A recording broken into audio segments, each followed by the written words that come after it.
Ya, selamat siang ya. Jadi sebagai calon seorang dokter itu memang kamu tuntutan saya.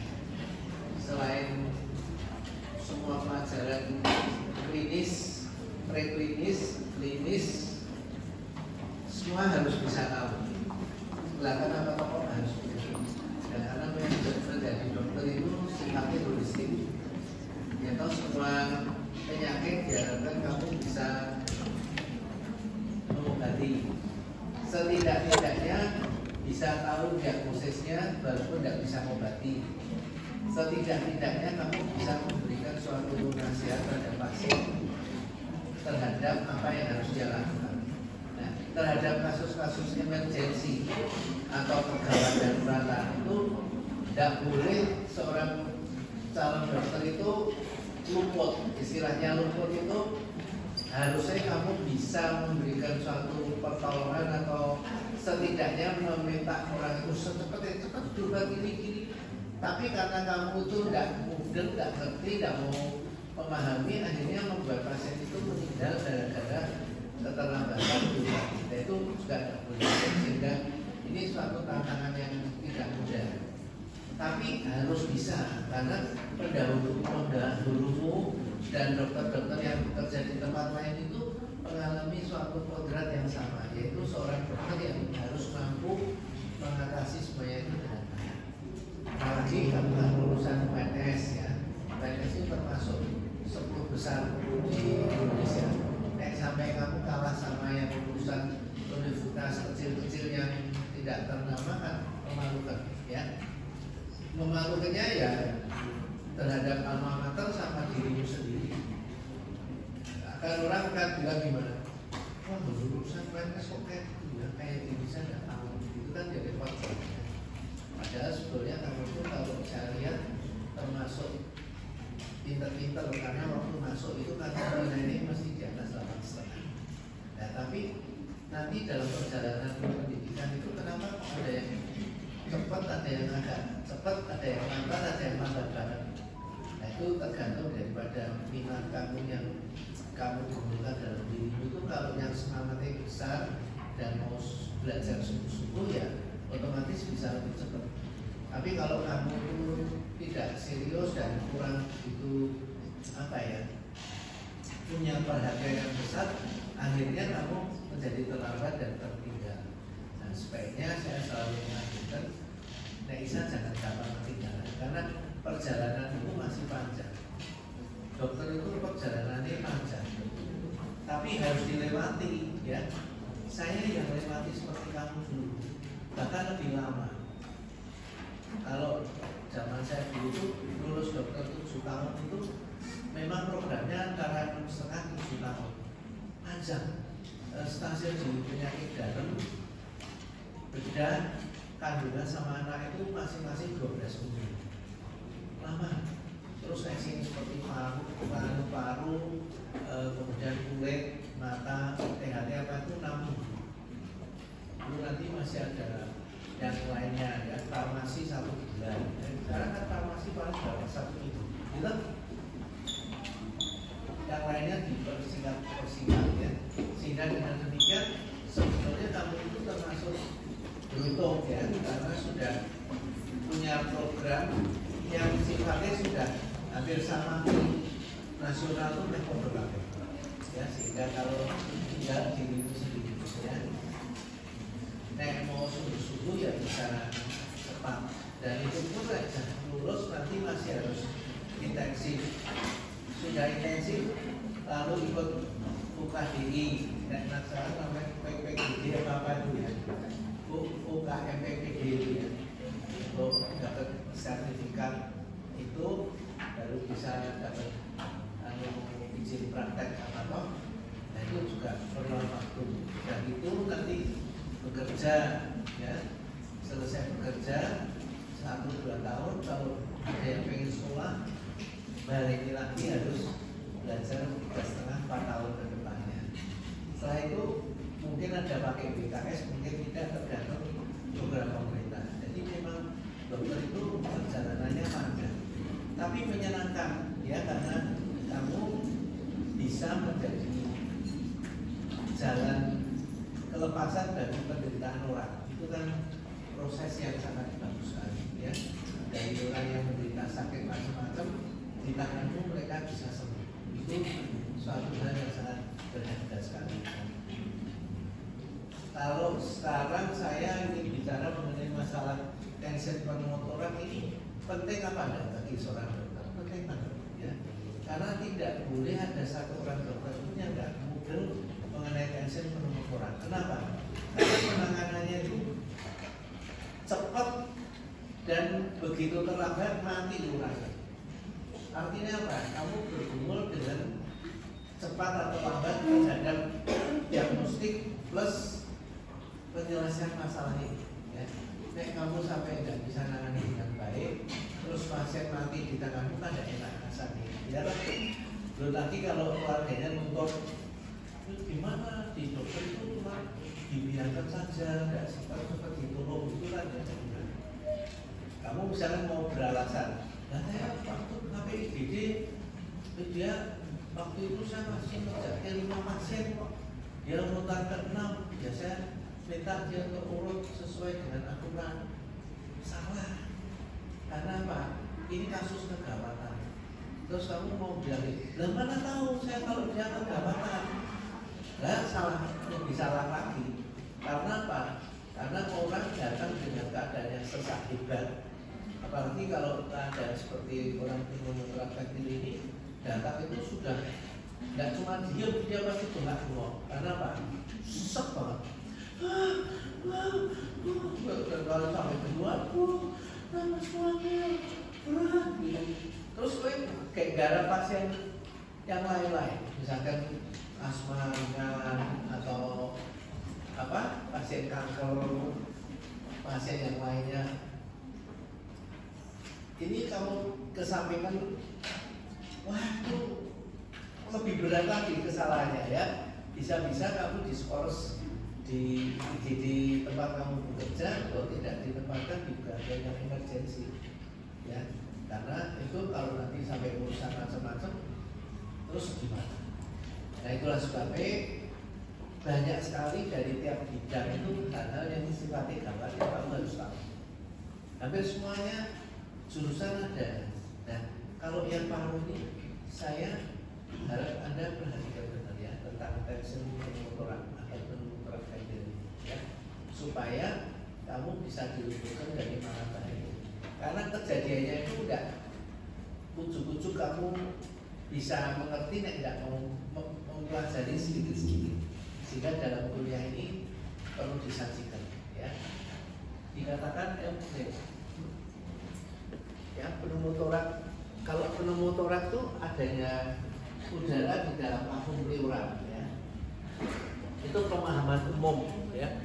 Pneumotorak adalah adanya udara di dalam lambung pleural. Nah, kapan itu disebut sebagai suatu kegawatan? Yaitu bila mana terjadi yang namanya pneumotorak faktil. Itu kegawatannya berat banget. Kalau gawat tapi tidak fatal aja tidak apa-apa. Tapi kalau gawat fatal, ya berarti apa? Fatal itu berarti orang itu tidak tertolong dan bisa meninggal, ya. Tapi kalau kita bisa memberikan pertolongan yang cepat dan tepat, itu harapan hidup pasien menjadi lebih baik. Sehingga ini yang harus menjadi goalnya kamu di sini. Ya, pertolongannya harus cepat dan tepat. Ini bukan sini satu posisi. Kasih di sini, jangan masuk ke bawah. Ya, terus, nah kalau dilihat dari etiologi atau proses terjadinya itu ada dua, bisa spontan, bisa traumatik. Spontan itu dikatakan spontan primer sama sekunder. Kalau traumatik itu iatrogenik atau yang non iatrogenik. Ya masing-masing seperti apa terus kan? Ya kalau katakan spontan primer itu tanpa riwayat penyakit paru sebelumnya atau trauma dan dapat terjadi pada individu yang sehat. Nah itu berarti seperti apa? Ya seperti kita ini kan individu yang sehat. Berarti tetap punya potensi terjadinya pneumotorak spontan primer. Nah kapan terjadinya? Ya nggak tahu. Nah, saya jangan sampai, ya toh? Tapi kalau sampai terjadi, kalian ada di ujung tombak depan dalam pertolongan kesehatan harus bisa nangani, ya toh? Kamu tidak usah takut buka praktek nanti nek dilalah ada pasien yang gawat, aku tidak bisa nangani. Akan kamu belajar selama berapa tahun ini kan nanti jadi pinter-pinter satu, ya enggak?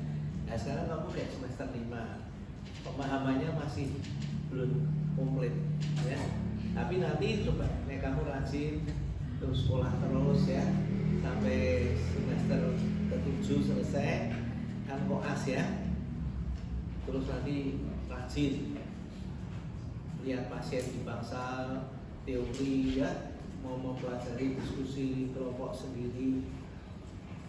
Lama-lama pinter loh, ya. Feelingnya tuh jalan, ya. Dokter itu selain menggunakan indera, kita 5 panca indera ini dipakai, tapi ada satu yang lebih, yaitu di dalam hatimu, yaitu suatu kelebihan yang memang dimiliki oleh orang yang mempunyai skill atau pengalaman untuk mendiagnosis yang baik. Itu tumbuh sendiri, ya tidak usah kok tumbuh nek kamu rajin muncul. Nah itu bisa didapat juga dengan banyak membaca, mendengarkan kuliah, kemudian lihat pasien, periksa, lama-lama jadi terlatih, ya, ada sifatnya itu, ya. Jadi akhirnya kamu akan menjadi dokter yang pandai. Belum lagi nanti kalau sudah sebagai dokter umum kamu berani berjuang ke daerah, entah di puskesmas, itu pasiennya banyak di sana. Kamu rajin, ya. Lama-lama menjadi lebih berpengalaman, lalu kamu ambil keputusan, saya pengen sekolah ini. Nah, di situ kamu mulai belajar dari yang ini tadi, apa kulit, mata, PHT, paru, jantung, penyakit dalam, bedah, ya, objek anak dan sebagainya.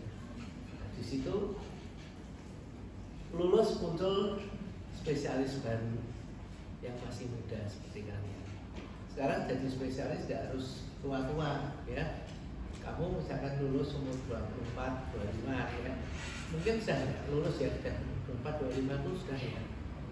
Karena akan lebih cepat.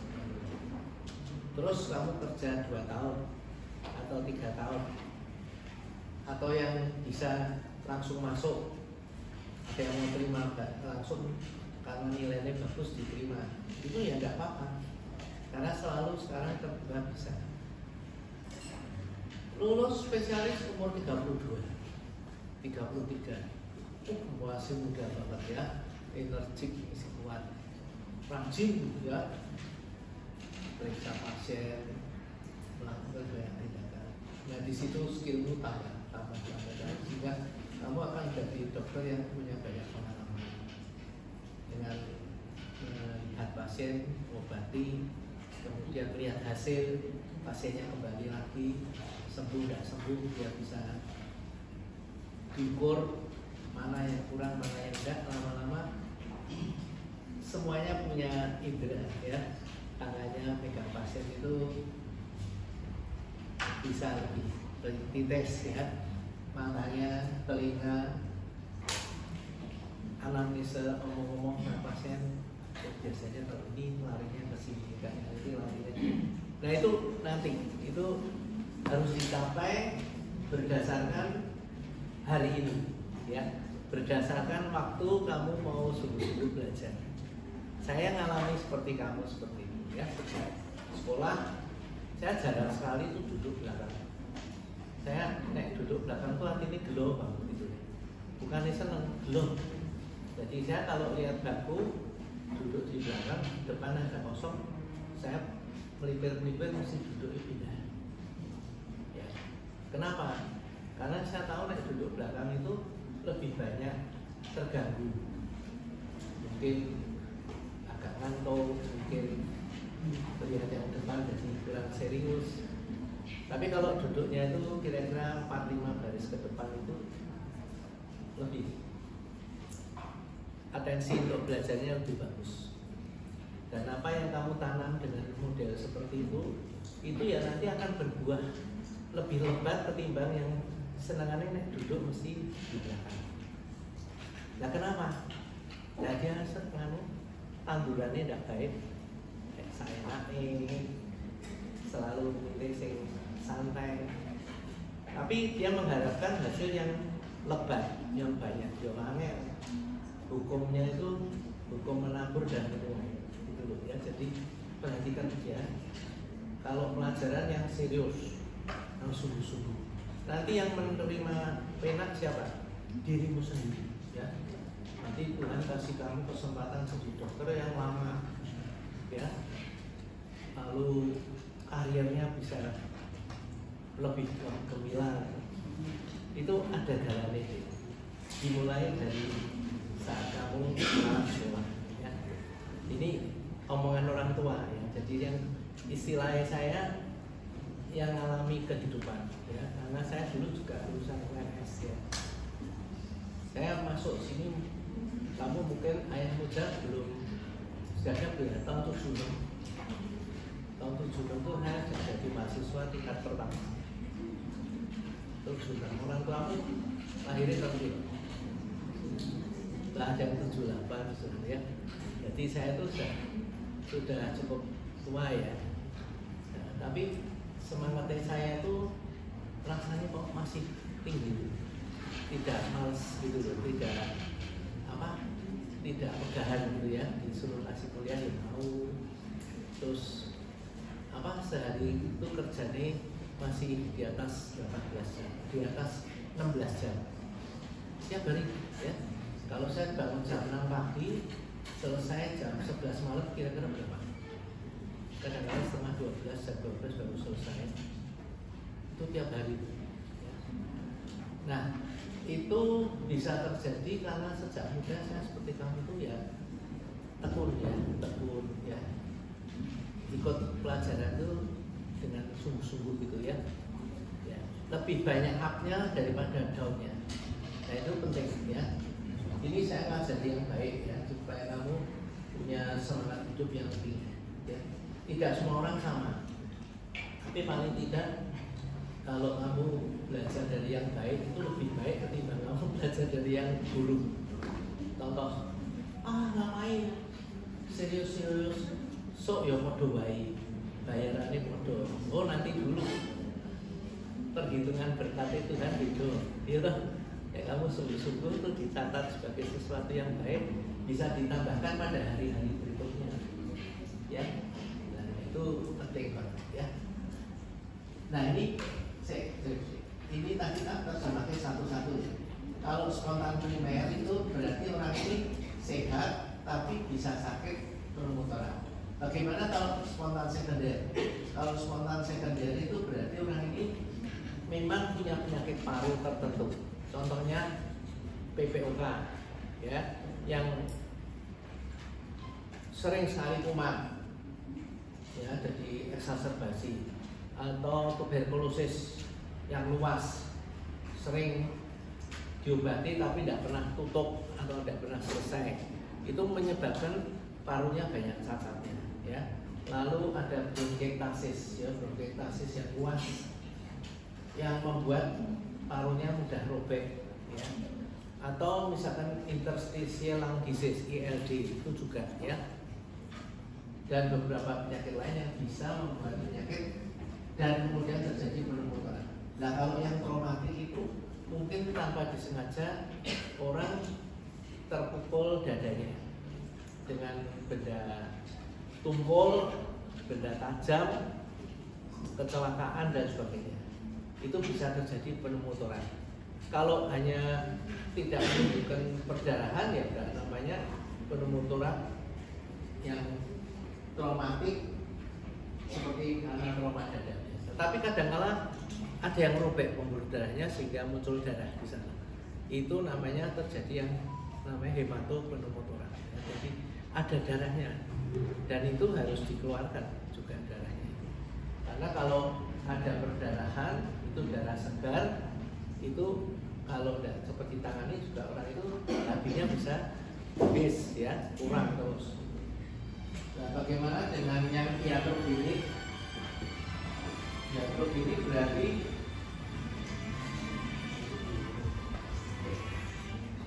lalu minum.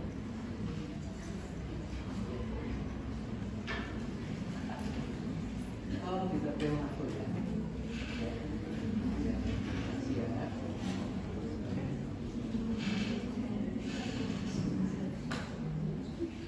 Ya, kita balik lagi ya. Ya, kasih. Yuk. Nah, kalau yang iatrogenik ini biasanya dilakukan oleh dokter atau residen paru. Ya, yang melakukan satu tindakan kurang hati-hati nyoblos paru, terutama pada waktu mengadakan suatu biopsi, transtorakal biopsi. Jadi ada massa di paru yang dengan dinding dada itu tidak nempel banget, tapi ada jaraknya itu. Nah, dia kurang hati-hati ngambil sampel, merusak parunya sehingga terjadi pneumotorak. Itu namanya iatrogenik. Kalau yang ini memang tak bisa ventil pneumotorak atau tension pneumotorak, yaitu pneumotorak dengan tekanan intrapleural yang semakin meninggi. Nah, ini yang sering menjadi bahasan utama kita, ya, karena sifatnya emergensi. Terus kan, nah pada dasarnya kita tahu paru dilapisi dua, pleura viscerale sama parietalis. Ini seumur hidup tidak pernah buntet, ya, selalu ada space kecil yang mungkin setengah mili yang membuat gerakan yang membuat paru itu tidak merasa kaku, ya, karena mengeluarkan cairan satu hari per paru itu kira-kira antara 15 sampai 20 mili. Yang keluar itu cairannya di seluruh bagian, di seluruh matanya keluar, ya, dari pleura parietalis keluar lalu nanti diserap sama pleura visceralis. Nah, di jantung sendiri juga ada kantongnya, ya, ada kantong paru, kantong jantung. Nah, ini kalau dilihat di sini ini dibesarkan, ya, kira-kira ini ada space-nya, ya.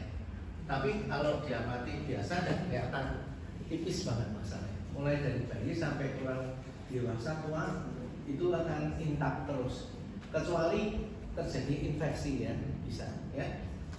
Terus, nah ini untuk menggambarkan gambaran pneumotorak. Itu kalau yang namanya pneumotorak, kempes paru yang tadi terbuka itu rontok, atas sama bawah sama-sama kempes. Beda kalau misalkan ini karena infusi, ya. Kalau infusi pleura ini cairan itu karena yang berat jenis lebih besar dari udara, maka cairan akan selalu ada di bawah. Sehingga kalau yang mengeluarkan cairan itu, terutama misalnya ada tumor di atas itu pun, kalau memakai cairan maka cairan itu akan berada di bawah dulu, atasnya masih utuh. Tapi kalau ini enggak, ini mau yang lubang di sini atau di sini sama saja. Udara masuk, naik ke atas, sehingga membuat kempes itu rontok, ya. Jadi kalau ngambil tindakan antara infusi pleura sama pneumotorak tentunya lokasinya agak berbeda. Terus kan, nah sekarang kita bicara mengenai patogenisnya pneumotorak spontan, ya. Kenapa kok bisa jadi pneumotorak? Itu kira-kira saat kita inspirasi, tekanan intrapleura di dalam pleura itu lebih negatif daripada tekanan intrabronchial saat nyedot udara. Nah, ya, kita nyedot udara ini, udara masuk dari hidung menuju ke bronkus. Bronkus itu nanti cabang-cabang sampai ujungnya itu alveoli. Itu ada 21 sampai 22 cabang bronkus, ya. Lalu paru akan mengembang mengikuti dinding torak, sehingga udara dari luar dengan tekanan yang tadinya 0 akan bisa masuk melalui bronkus mencapai alveoli. Kalau kita diam aja tuh dianggap tekanannya 0, tapi begitu kita nyedot ini, jadi positif. Yang di pleura negatif, yang di bronkus positif karena ada tarikan udara masuk. Nah, bagaimana kalau ekspirasi? Dinding dada ini akan menekan rongga dada supaya udara bisa keluar, sehingga tekanan intrapleural jadi lebih besar daripada tekanan udara dalam alveoli maupun dalam bronkus. Udara ditekan keluar melalui bronkus. Ya. Ini proses fisiologis yang kita tidak pernah menyadari. Ya prosesnya seperti itu. Waktu pelajaran fisiologi kan ada, ya. Jadi memakai otot apa? Diafragma itu yang paling besar. Lalu ada yang namanya pectoralis major, pectoralis minor, latissimus dorsi, serratus anterior, intercostal, externus, internus, ya. Itu semua kerjasama untuk membuang udara keluar. Nah nanti kalau pas nyedot lagi pasif, otot-ototnya tidak ikut kerja. Waktu mengeluarkan dia aktif, ya. Prosesnya kan seperti itu. Terus, nah kalau tekanan intrabronkial, jadi di dalam bronkus itu bisa meningkat apabila ada tahanan pada saluran nafas dan akan lebih meningkat pada saat permulaan batuk, bersin dan mengejar. Yang disebut dengan tahanan saluran nafas itu adalah suatu kondisi di mana kita menahan saluran nafas. Itu namanya tahanan saluran nafas. Jadi misalnya kita sekarang nyedot, ya, terus saya diem aja, tidak tak keluarkan, tidak tak sedot lagi, itu namanya apa? Tahanan saluran nafas. Berarti saluran nafas yang kita tahan untuk ada di dalam paru-paru kita. Itu biasanya muncul ketika kita mau batuk, bersin atau mengejar, ya. Kalau kita mau batuk kan biasanya tahan situ terus begitu. Atau kalau kita mau wahing atau bersin, hidungnya kita gatal, ya, kita kan nggak langsung bersin, kita tahan dulu, tapi karena nggak kuat terus wajib gitu, ya. Atau kalau kita ke WC, ya, mau mengeluarkan feses itu kan kita ada kekuatan untuk menahan. Saat itu kita nggak bakal nafas, pasti tahan sebentar, baru kayak nyedot aja, gitu. Nah itu berarti ada tahanan saluran nafas. Nah, peningkatan tekanan intrabronkial akan mencapai puncak saat sebelum batuk, bersin dan mengejar. Karena saat itu glottisnya tutup, gitu, ya. Jika di bagian perifer bronkus atau alveoli ada bagian yang lemah, maka kemungkinan terjadinya rombekan bronkus atau alveoli sangat mudah. Jika robek, maka udara masuk ke dalam rongga pleura. Nah, ini prosesnya seperti ini. Jadi sebetulnya mau itu nanti pneumotoraksnya itu terbuka, tertutup atau ventil, semuanya prosesnya sama, yaitu ada robekan pada bagian bronkus terminalis atau alveoli, ya, akibat proses mengejar, batuk atau bersin. Prosesnya sama, tinggal nanti kejadiannya bisa beda-beda. Apakah itu akan terjadi pneumotoraks terbuka, apakah tertutup atau ventil.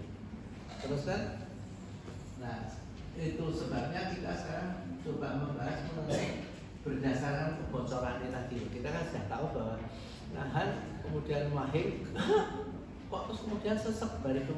Oh berarti ini adalah berdasarkan jenis kebocoran atau jenis fistum, ya. Nah ini ada 3, terbuka, tertutup atau ventil. Nah fistula itu apa? Ada hubungan abnormal antara dua bagian tubuh yang pada kondisi normal terpisah satu sama lain.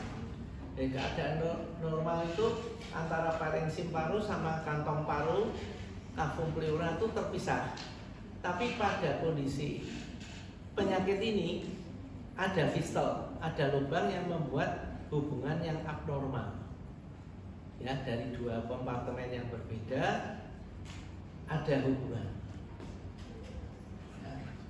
Nah, kejadiannya ada 2, bisa bronchopleural fistule atau alveolopleural fistule. Dikatakan bronchopleural fistule yaitu ada hubungan antara bronchus terminalis dengan pleura melalui lubang fistule. Dikatakan alveolopleural fistule yaitu ada hubungan antara alveoli, ya, dengan pleura cavum pleura melalui lubang fistule, ya. Sehingga kalau kondisi seperti ini akan memungkinkan terjadinya 3 kondisi yang berbeda. Terus kan, nah, yaitu pneumotoraks terbuka, tertutup, dan yang satu tadi apa? ventil ya. Nah sekarang bedanya apa? Terbuka sama tertutup. Kalau terbuka berarti ada hubungan antara rongga pleura di dalam pleura dengan bronkus yang merupakan saluran terbuka dengan dunia luar. Jadi di dalam kantong paru ada fistel, berarti langsung masuk ke bronkus atau ke alveoli, hubungannya dengan dunia luar. Dunia luar itu ya tempat kita bernafas ini. Nah itu ada dua, bisa pleura atau alveoli. Tekanannya sama di sini sama di dalam pleura, harusnya kan berbeda. Ya enggak, narik napas, sini positif, parune negatif. Kalau buang, parune yang positif, yang di bronkus negatif. Tapi ini sekarang sama tekanannya. Karena apa? Antara pleura, kafum pleura dengan bronkus itu ada lubang, sehingga udara itu bebas keluar masuk. Jadi tekanannya sama. Harusnya beda. Nah, udara kan udah keluar masuk tanpa halangan.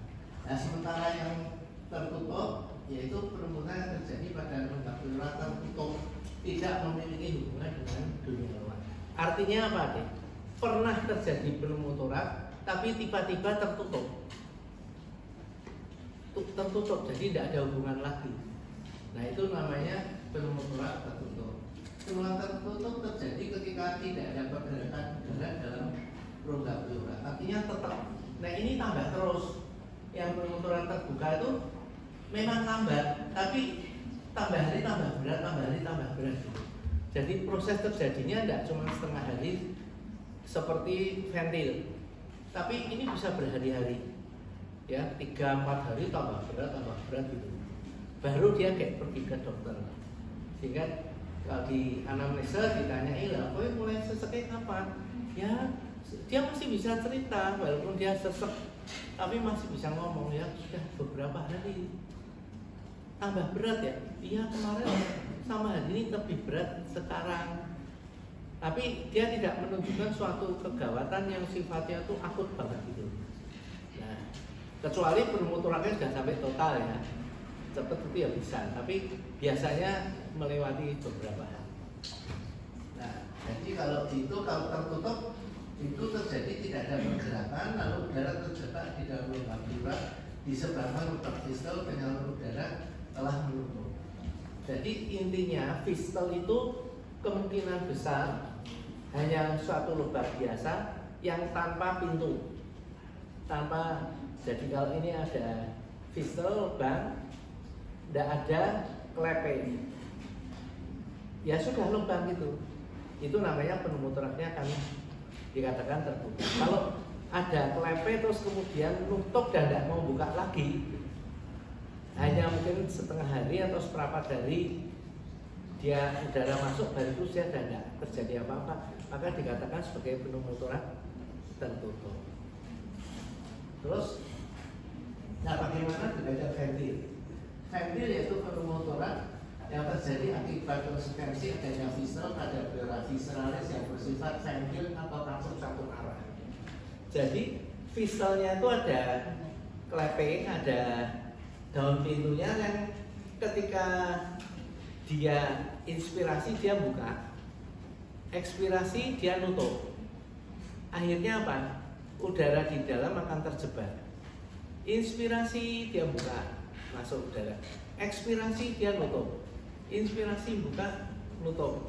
Sehingga di dalam kafum pleura itu menjadi udaranya tambah hari, tambah jam, tambah berat, tambah berat, tambah berat. Kita napas 1 menit 16 kali. Berarti akan terjadi 16 kali kejadian yang seperti itu kan. Lah kalau 1 jam, lah kalau 2 jam, kalau 3 jam, jadi akhirnya orang ini cepat banget menjadi jelek ya. Walaupun sedikit-sedikit, tapi kalau tidak pernah bisa keluar, akhirnya orang itu akan terjadi kolaps paru yang sifatnya itu cepat. Dan ini tidak bisa diterima tubuh sehingga mengganggu hemodinamik tubuh dalam waktu yang relatif singkat. Ya, tekanan intra pleura semakin lama makin meningkat, bertambah positif dengan cepat. Udara di dalam kafum pleura kalau tidak bisa keluar menimbulkan tekanan, dan itu namanya tekanannya positif. Ya. Fiscal distress ventil karena waktu inspirasi udara masuk ke dalam saluran nafas melalui lubang fiscal yang terbuka, tapi waktu ekspirasi udara di dalam rongga pleura tidak dapat keluar. Jadi buka, udara nutup waktu inspirasi, ekspirasi. Akhirnya tambah hari, tambah jam, tambah banyak.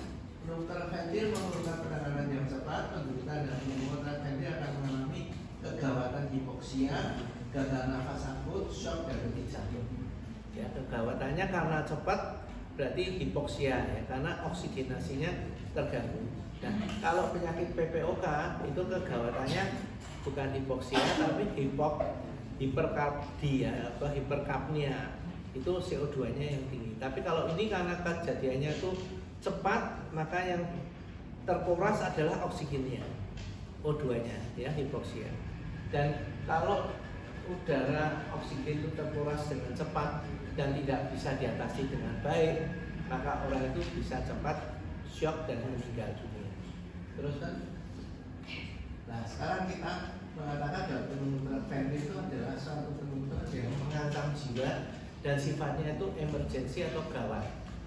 Ya, pneumonia dan penanganan pleura yang positif dan makin lama makin bertambah besar karena ada fiscal di pleura visceralis pada yang bersifat ventil. Atau apa? Ventil namanya adalah katup satu arah, ya.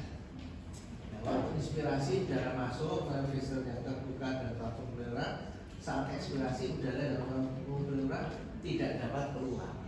Akibatnya tekanan intrapleuralnya akan meningkat dengan cepat. Ya. Terus, nah ini gambarannya seperti ini. Ternyata untuk terjadi pneumonia ventil itu bisa satu saja yang melekat, yaitu pada parunya, tapi ternyata juga bisa dindingnya yang bisa. Tapi nek kejadiannya bareng dua-dua itu jarang ya. Salah satu.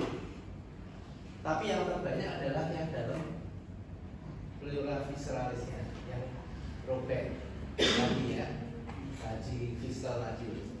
Kalau yang itu kena OTT ya, itu harus ada kecelakaan dulu, entah tertusuk, entah terjatuh, lalu di ototnya itu logam, sehingga pada waktu inspirasi udara masuk melalui lubang luar ya. Tapi pada waktu ekspirasi itu nutup, akibatnya tekanannya menjadi lebih hebat, tekanannya ini ya. Fiscal kebocoran untuk ventil pada kasus trauma mungkin disertai kebocoran kebaikan pada dindingnya sampai pleura. Udara saat inspirasi akan masuk ke dalam katup pleura melalui katup.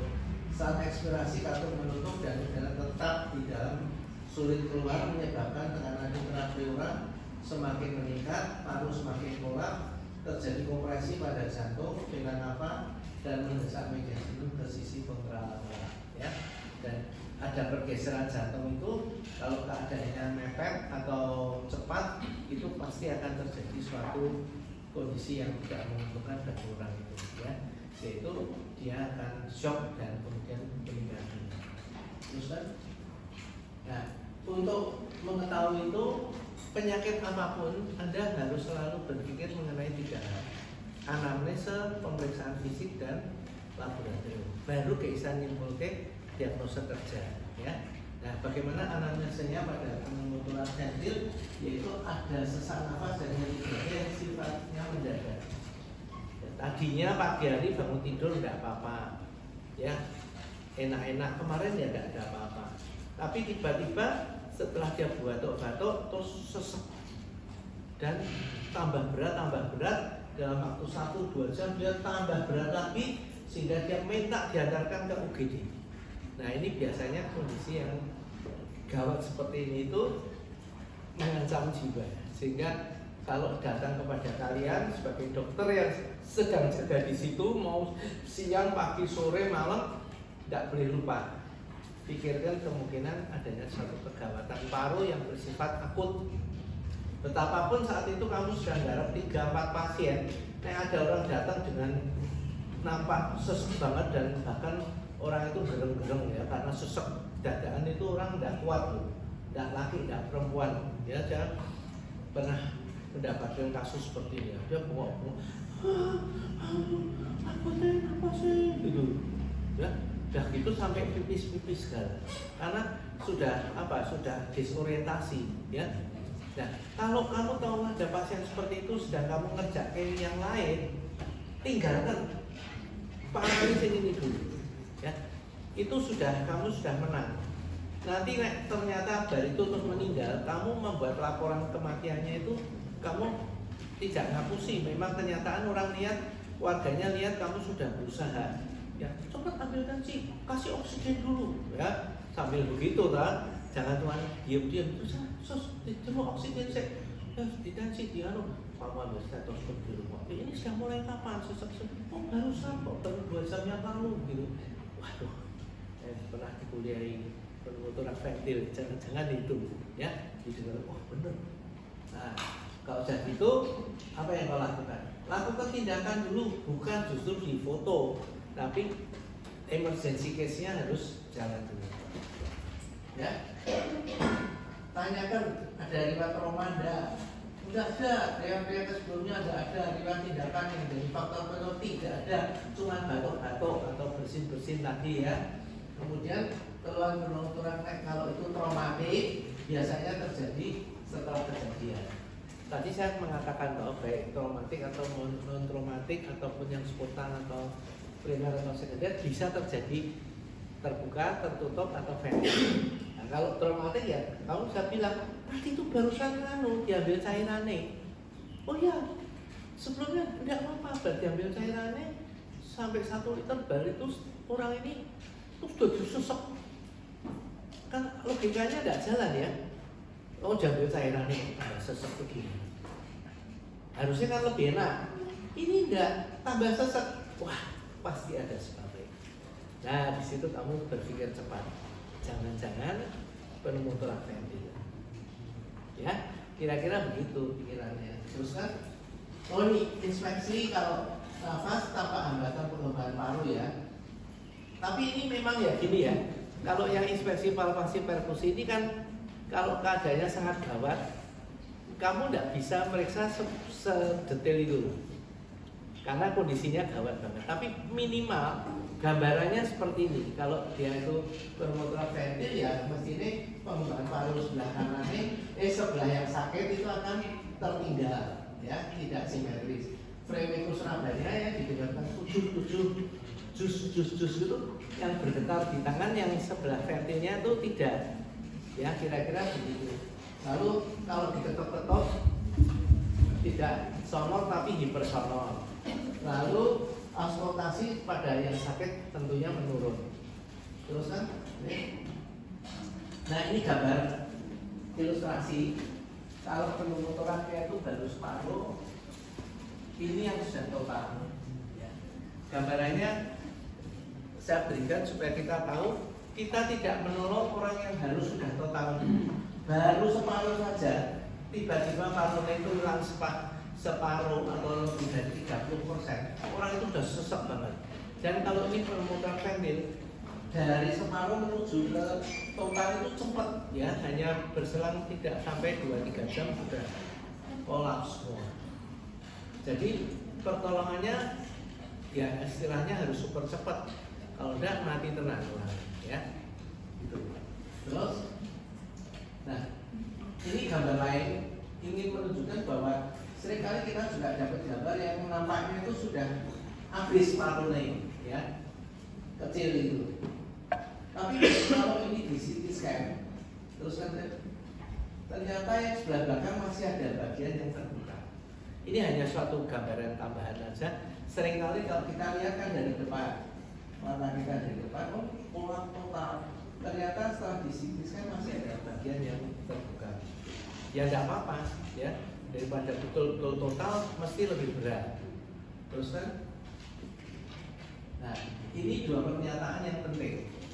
Ya, bahwa yang pertama adalah pemeriksaan pneumotorak tidak harus dilakukan segera bila kondisi pasien tidak memungkinkan atau akan memperlambat penata laksana.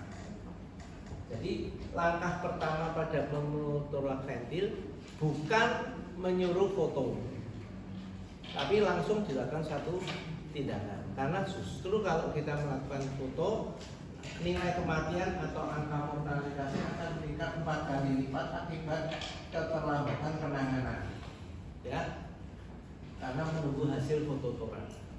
Kadang-kadang banyak kali gini, nanti kamu sudah tugas, sudah lulus, tugas di IGD rumah sakit tertentu gitu, pas jaga ada beberapa pasien sesek banget, dasarnya dibawa foto dulu, buat surat foto, tanpa diperiksa langsung suruh foto. Itu bisa benar bisa salah. Kalau ternyata itu bukan pneumotorak ventil ya enggak apa-apa, ya, tapi nek pneumotorak ventil tambah bahaya, ya.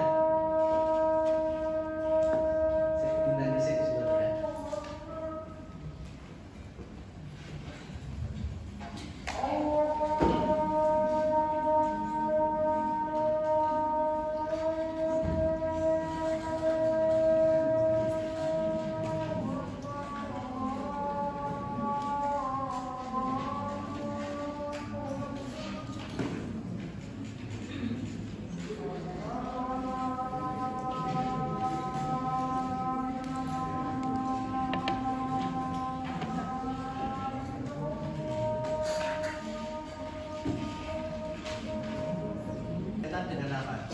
Keterlambatan diagnosis. Jadi pneumotorak ventilnya tuh setelah kamu tangani, kamu ragu-ragu terus, ya. Kalau di situ ada 2 dokter yang jaga di UGD ya mungkin cepet ya, karena ragu-ragu, tidak cepet-cepet ditentukan, tidak cepat-cepat dilakukan satu tindakan, akhirnya diurangi, ya, bisa terjadi kurang tepat diagnosis, salah diagnosis atau kurang tepat, terlalu lama menunggu foto torak, kesalahan interpretasi foto torak, ya. Jadi sudah terlanjur suruh foto, kebetulan salah lagi. Itu pernah kejadian dulu di tempat waktu saya ambil sekolah dulu, ya.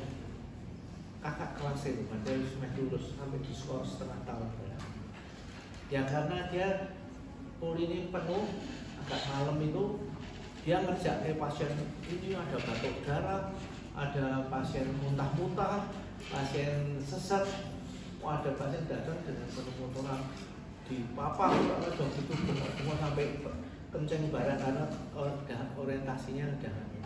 Tapi karena dia sibuk, dia bilang saya difoto dulu. Terus sama petugasnya ya langsung dibawa ke tempat ronsen, ya. Itu kan sudah terlambat, ya toh. Harusnya gimana? Dia tinggalkan dulu lah batuk darah, suruh udah di rumah sakit dipasang infus, ada batuk darah lagi ya gampang.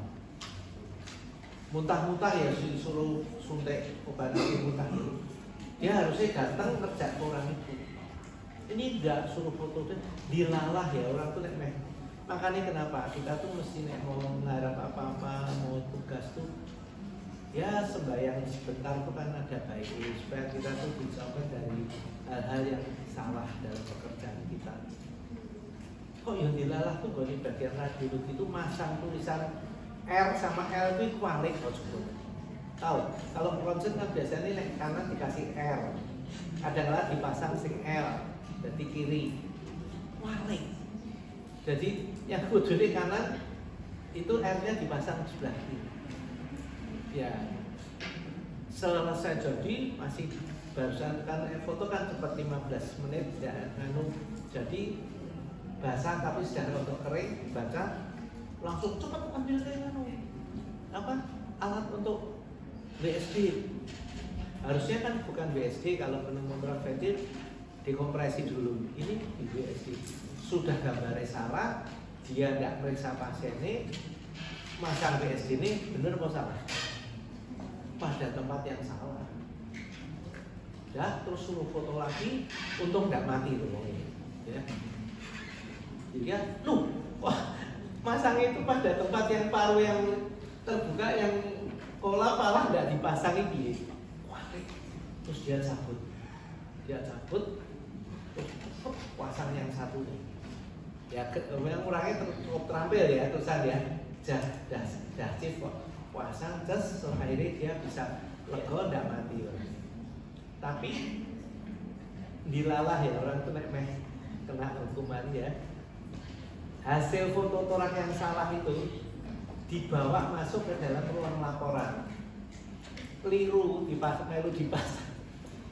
Nah disitulah dia kena batunya ya.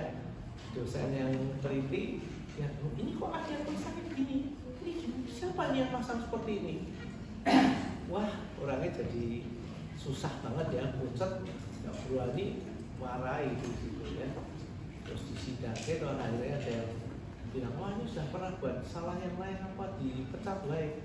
Terus ada yang bilang, janganlah sudah 3 tahun sekolah nanti nek nganu kasihan. Ya dihukum. Ada yang minta dihukum 2 semester. Tapi akhirnya keluarganya, istrinya dia sudah datang berjanji untuk tidak berbuat salah, mengakui dengan baik-baik, akhirnya dimaafkan, dihukum 1 semester. Itu oke. Nah ini bukan untuk diejek tetapi untuk menjadi peringatan bagi kita dalam bekerja apapun. Walaupun kamu sekarang belum megang pasien, itu harus sudah selalu siap. Besok nek kamu jadi dokter ataupun pekerjaan apa aja, membantu apa aja dalam bidang medis, usahakanlah jangan sembrono dan pelajarilah ilmu itu dengan baik supaya jangan mudah salah. Intinya poinnya itu ya, karena kalau sampai lambat baca foto ya bisa mati, salah interpretasi ya bisa mati. Harus dicocokkan antara foto dengan pemeriksaanmu sendiri. Jadi alangkah anehnya kalau seorang calon dokter tidak mau ngerungokke suara nafas atau hanya mempercayakan pada apa? Pada hasil foto saja, tidak boleh. You harus melatih nih, telingamu nih buat latih sehingga punya kepekaan yang muncul akibat latihan. Beda loh ya. Misalnya saja gini, ada pasien di sini, ayo sini sama-sama dengarkan, terus kamu dengarkan sudah. Oh iya banyak. Tapi coba nanti nek pas sudah koas beneran ya. Kamu siang hari, kalau sekarang itu masalahnya gini ya, di rumah sakit yang besar seperti Dr. Muardi itu pada jam kerja itu koas itu tidak boleh seliweran di bangsal ya. Aturannya gitu. Jadi kamu lebih banyak belajar di kelas atau mengikuti residen, tetapi tidak boleh berbondong-bondong. Tapi bagaimana kalau jam 2 ke atas? Boleh, silakan. Nah mereka yang sergap ya, walaupun jam 2 ya tidak balik. Terus malahan bertiga, yuk kita nggarap pasien apa, tarik ini, tarik itu, sehingga akhirnya pengalaman didapat dari situ. Di IGD, membantu di IGD kan juga bisa. Tapi kalau IGD dok tidak pernah lihat pasien yang dipaksa kan juga kurang. Jadi lebih banyak otodidaknya di situ ya. Dan kalau yang rajin kadang-kadang pulangnya jam 5 baru pulang setelah mereka belajar ini. Kita biarkan perawat-perawat walaupun sudah kok nggak boleh gabung gini-gini, tapi kalau siang jam 2 ke atas dia biarkan kamu malah melintang ikut sendiri. Toh kalau bertiga-tiga, kalau satu rombongan 12, tidak rombongannya bareng toh ini periksa di bangsa ini kan tidak kelihatan. Tapi di situ kamu belajar baik. Sehingga kalau sudah belajar baik itu tanpa disengaja kamu menjadi lebih peka sebagai seorang dokter. Walaupun itu belum dokter benar, tapi kan tidak bisa kamu nunggu jadi dokter dulu baru meriksa kan telat, ora iso, kowe udah lulus dokter masuk bludusan damane bangsal kan ya gimana? Malu ya toh. Lagi pula juga ada etis sudah selesai koase kok bisa bludusan kan ya tidak mungkin gitu. Sehingga momen yang terbaik adalah ketika kamu jadi koas. Ya, karena disitulah kamu akan banyak belajar dan punya lisensi untuk putar-putar di bangsal. Ya. Nah, ketepatan diagnosis ini tergantung jam terbang dan pengalaman dokter. Ini bukan berarti pengalaman lihat pneumotorak, tapi pengalaman periksa pasien. Sehingga kalau ada kasus-kasus yang agak ganjil, agak darurat mediknya tuh nampak hebat, kamu cepat bisa mengerti. Dan kelingan, dia pernah kasih kuliah itu. Jadi ojo sampai terlambat. tapi ada juga di SU itu orang pakai ventilator, mesin nafas itu kadang-kadang bisa pecah jadi pneumotorak. Tujuannya memakai mesin ventilator itu kan supaya orang itu yang tadinya sesek menjadi tidak sesek, ya enggak? Nah, tapi tiba-tiba hari ini tidak apa-apa, besok tidak apa-apa, tiba-tiba kok sesek, tiba-tiba sesek. Nah, di situ kamu harus waspada. Mungkin terjadi pneumotorak di situ. Nah, tidak perlu harus ventil. Pneumotorak terbuka pun kalau dalam keadaan di ICU, orangnya kan pakai mesin pacu napas, kan napasnya itu kan dibantu dimasuki oksigennya lebih banyak kan, supaya bisa masuk ke dalam. Nah, kalau gitu dalam waktu yang relatif beberapa jam orang itu sudah nampak sesek. Sehingga ini menjadi kewaspadaan, kalau ada kejadian gitu harus dipikirkan kemungkinan pneumotorak. Terus, nah ini tata laksananya. Nomor 1 kamu harus ngerti yang namanya RB-nya itu bagaimana, breathing nafasnya gimana, sirkulasinya gimana. Itu besok kamu semua harus ikut kursus ACLS dan ATLS, ya, Advanced Cardiology, ya, sama Advanced Rheumatology harus ikut, ya. Tanpa ada 2 atau terutama yang kardiologi ya, itu kamu tidak bakal diterima di rumah sakit karena mereka takut kamu belum ngerti kegawatan pasien, gitu loh, ya. Jadi nanti sekarang sih belum, tapi kalau sudah punya gambaran itu nanti sudah lulus atau sudah lulus terus sambil kerja di daerah atau menunggu penempatan cari kerja, daftar ke yang mengadakan acara itu tidak cuma di sini Solo, bisa di Semarang, bisa di Bandung, di mana lowongan begitu ada itu ikut. Sertifikatnya itu sangat dicari, ya, sangat dicari. Betapapun kamu lulusan UNS termasuk 10 besar, tapi kalau kamu tidak punya itu tetap orang tidak berani terima kamu sudah pekerjaan di IGD, ya. Terus, nah, pneumotorak ventil nomor 1 kasih oksigen, kedua tindakan dekompresi. Di tempat yang di Palang ini itu ICS 2 itu dicoblos. Jadi bukan dipasang WSD dulu, tapi diganti dulu, ya. Di slider 2, ya.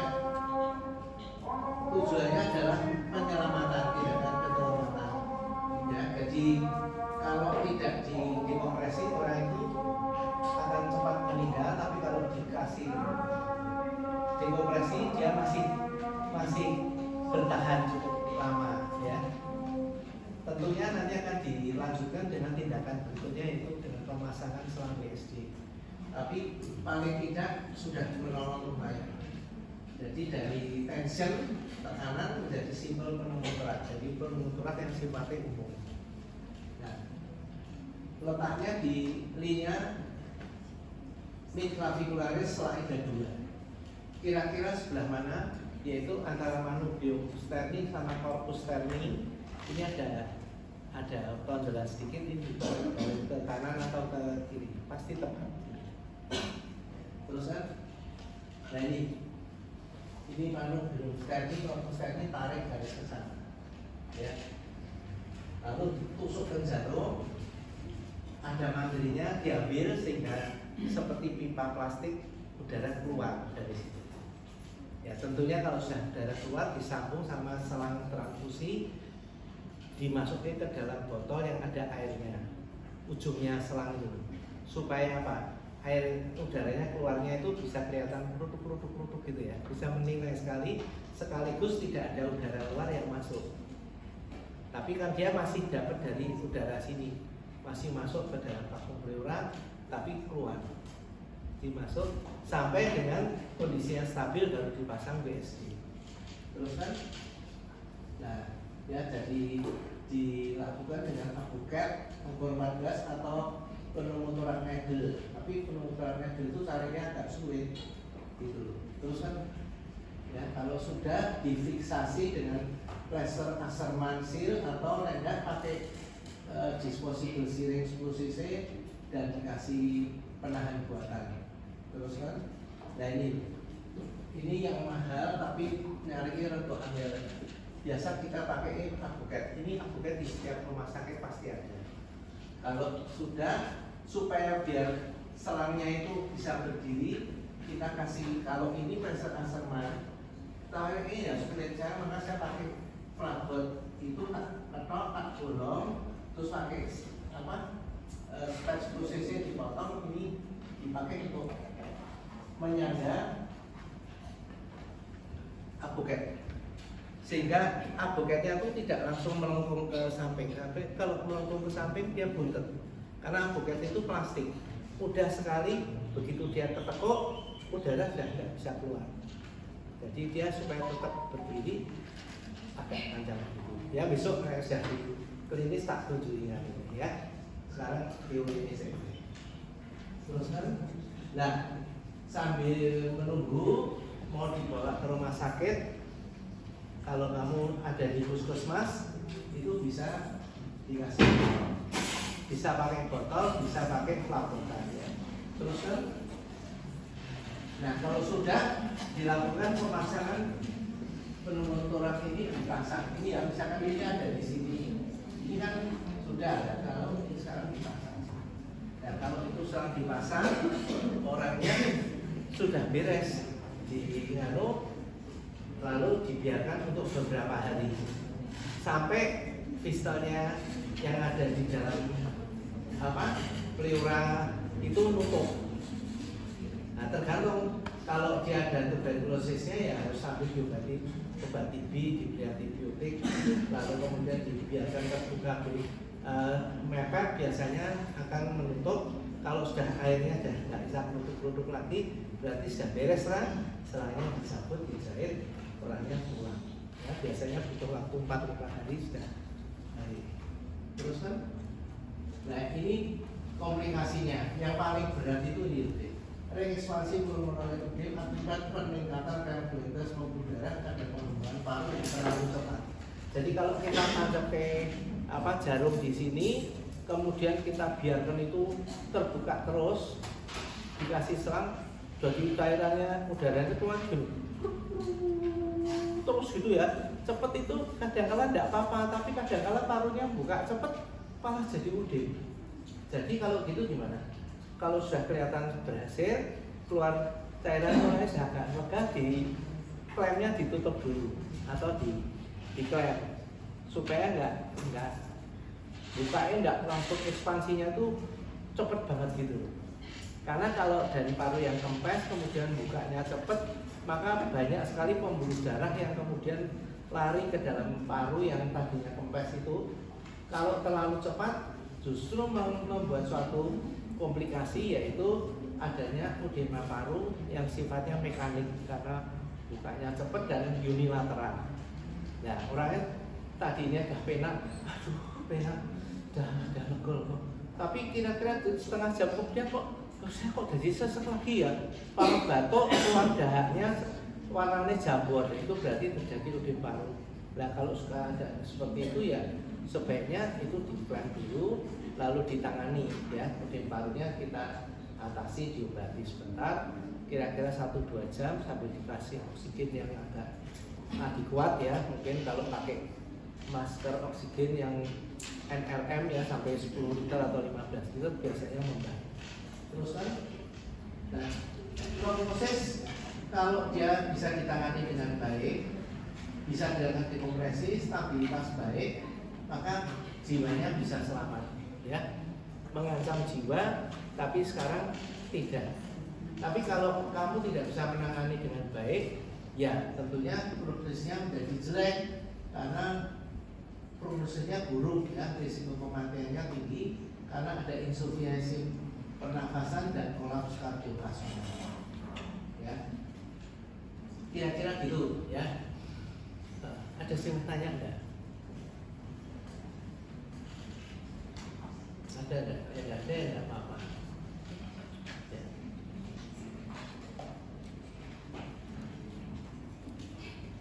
Jadi semester 5 ini mungkin semester mas sudah mulai blok itu ya mungkin ya.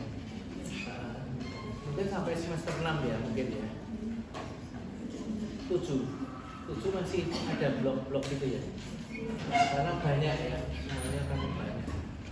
Ya memang sekolah dokter itu kudu sabar, kudu tahu semua. Tapi enggak. Saya kok rasanya senang ya jadi dokter itu kok nyeneng kayak gitu loh. Keilmuannya itu banyak gitu. Dan kita diajari yang semuanya yang orang lain apa? Awam tidak mudeng, kita mudeng ya. Dan itu sangat berguna sekali dalam pekerjaan. Saya harapkan kalian besok nek lulus itu ada yang berani ke puskesmas ya, berani di tempat yang agak apa, tidak terlalu enak secara materi, tidak apa-apa. Nanti suatu saat akan bisa jadi baik ya. Saya pernah ada dipanggil untuk ngasih pembinaan dokter puskesmas di Jawa Tengah, dibagi jadi 3 kelompok ya. Satu kelompok itu kira-kira 150 orang. Itu saya nemuin dokter dari UNS di Puskesmas Jawa Tengah loh, cuma 4. Kaget tuh aku. Terus muridku saya sama menukai donang di ya itu yang di Puskesmas tuh. Positif banget ya. Ya saya nggak tahu ya. Mungkin di provinsi lain ada ya, tapi apa jangan-jangan kamu mungkin cuma di klinik-klinik begitu saja, menghabiskan waktu apa untuk mau sekolah lagi, tidak di tempat yang berhubungan dengan kegiatan kemasyarakatan. Padahal puskesmas itu paling banyak ya, dan sebetulnya kalau mau di situ tuh kamu belajar manajemen kesehatan masyarakat itu kok ya tak pikir ada pentingnya ya. Saya sendiri pernah dulu juga asal muasalnya itu saya di puskesmas, terus kemudian lewat itu jadi dokter Depkes tapi di kota Solo ya. Jadi pengalaman hidup itu sebaiknya berani dijalani dengan takut-takut, asal kamu banyak berdoa kan diri. Berarti kalau di Jawa kan dulu zaman saya itu ada yang sampai Kalimantan boyone masih banyak, sungai-sungai yang besar itu masih banyak. Kalau sekarang kan sudah lebih enak. Saya lulus dulu listrik siap dimakan tahun 84 itu, saya di Banjarnegara itu di Gunung itu belum ada listrik itu. Adanya listrik desa diesel itu udah di kota Kampedana Karangkobar. Saya biar pakai lampu ada sore pakai teflon dan menganu teflon gitu. Ya, aneh sekarang enak banget, mana-mana listrik sudah ada, telepon ada, handphone ada, itu dulu nggak ada semua kan? Jadi kamu harus kendel. Baik, kalau tidak ada yang tanya saya akhiri ya. Selamat bertugas di hari ini. Terima kasih ya.